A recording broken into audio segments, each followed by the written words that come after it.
ಓಂ ವಿಶ್ವಸ್ಮೈ ನಮಃ. ನನ್ನ ಪ್ರೀತಿಯ ಬಂಧುಗಳೇ, ಇನ್ನು ಈ ದಿವಸ ಏಕಾದಶಿ ಇದೆ. ನಮಗಾಗಿ ಬರತಕ್ಕಂತಹದ್ದು ಈ ದಿನ. ಯಾವುದೇ ಕಾರಣಕ್ಕೂ ನಯಾಪೈಸೆ ಖರ್ಚಿಲ್ಲದೆ ನಾವು ಭಗವಂತನ ಹತ್ತಿರಕ್ಕೆ ಯಾವ ರೀತಿಯಾಗಿ ನಾವು VIP ಟಿಕೆಟ್ ತೊಗೊಂಡು ಮತ್ತೊಂದು ತೊಗೊಂಡು ಇನ್ನೊಂದು ತೊಗೊಂಡು ಹತ್ತಿರ ಹೋಗ್ತೀವೋ ಅದು ಬೇರೆ ದಿನಗಳಲ್ಲಿ. ಆದರೆ ಏಕಾದಶಿ ಅಂತ ಇದೆಯಲ್ಲ, ಅತ್ಯಂತ ಉಪಯುಕ್ತವಾಗಿರತಕ್ಕಂತಹದ್ದು ಮಾನವ ಕುಲಕೋಟಿಗೆ ನಮಗೆ ತಿಂಗಳಲ್ಲಿ ಬರತಕ್ಕಂಥ ಈ 2 ಏಕಾದಶಿಗಳು. ಆದ್ದರಿಂದ ವಿಶೇಷವಾಗಿರ್ತಕ್ಕಂತಹದ್ದು ಅಂದರೆ ಅವನ ಹತ್ತಿರ ಇದ್ದು ಆಡಿಕೊಂಡಾಡ್ತಕ್ಕಂತಹದ್ದು.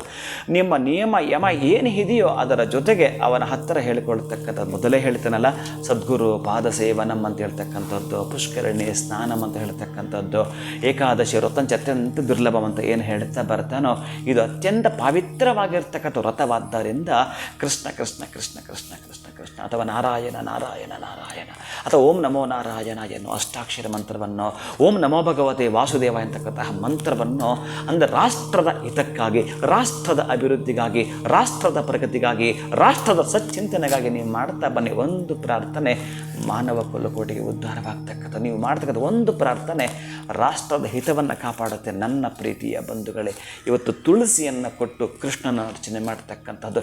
ಯಾರಿಗಾದರೂ ಬಡವರಿಗೆ ಈ ದಿವಸ ವಸ್ತ್ರವನ್ನು ಹಾಗೆ ದವಸ ಧಾನ್ಯವನ್ನು ಕೂಡ ದಾನ ಮಾಡಿದ್ದೆ ಆದರೆ ಎಂದೋ ಮಾಡಿರ್ತಕ್ಕಂಥ ಪಾಪದ ಭೀತಿಯ ರಾಶಿಯನ್ನು ಕಳೆದುಕೊಳ್ತಕ್ಕಂತಹ ದಿನ ಈ ದಿನ ಆಗಿರುತ್ತೆ. ನನ್ನ ಪ್ರೀತಿಯ ಬಂಧುಗಳೇ, ಅಂಥದ್ರಲ್ಲಿ ಮಹತ್ತರವಾಗಿರ್ತ ಫಲವನ್ನು ಪಡ್ಕೊಳ್ತೀರಿ ಈ ಒಂದು ಏಕಾದಶಿಗೆ. ಶುಭಂ ಭೂಯಾತ್. ಒಳಿತಾಗಲಿ.